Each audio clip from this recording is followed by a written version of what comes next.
জয় জয়তে আজাদী কা অমৃত মহোৎসৱ ৭৫তম স্বাধীনতা দিৱস উপলক্ষে সকলোলৈ আন্তৰিক শুভেচ্ছা ও অভিনন্দন জ্ঞাপন কৰিলোঁ।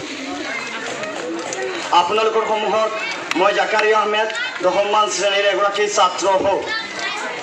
স্বাধীনতা দিৱস উপলক্ষে মোক দুআষাৰ ক'বলৈ সুযোগ দিয়াৰ বাবে ধন্যবাদ জ্ঞাপন কৰিছোঁ। পৰম শ্ৰদ্ধাৰ আজিৰ সভাৰ সভাপতি মহোদয়, সভাত উপস্থিত মোৰ শ্ৰদ্ধাৰ জাতীয় একাডেমী মহাজৰ অধ্যক্ষ মহোদয়,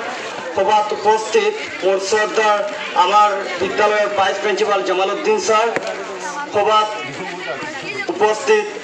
মোৰ শ্ৰদ্ধাৰ আমাৰ বিদ্যালয়ৰ চিৰপূজনীয় শিক্ষাগুৰুসকল, আজি গোটেই ভাৰতবৰ্ষৰ লগতে আমাৰ বিদ্যালয়তো উলহ মালহেৰে স্বাধীনতা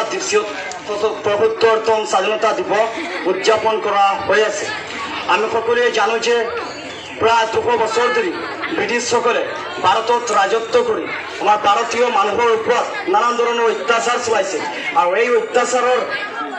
পৰা পৰিধান পাবৰ কাৰণে, এই অত্যাচাৰৰ পৰা মুক্ত পাবৰ কাৰণে স্বাধীনতা সংগ্ৰামী লাল বাহাদুৰ শাস্ত্ৰী,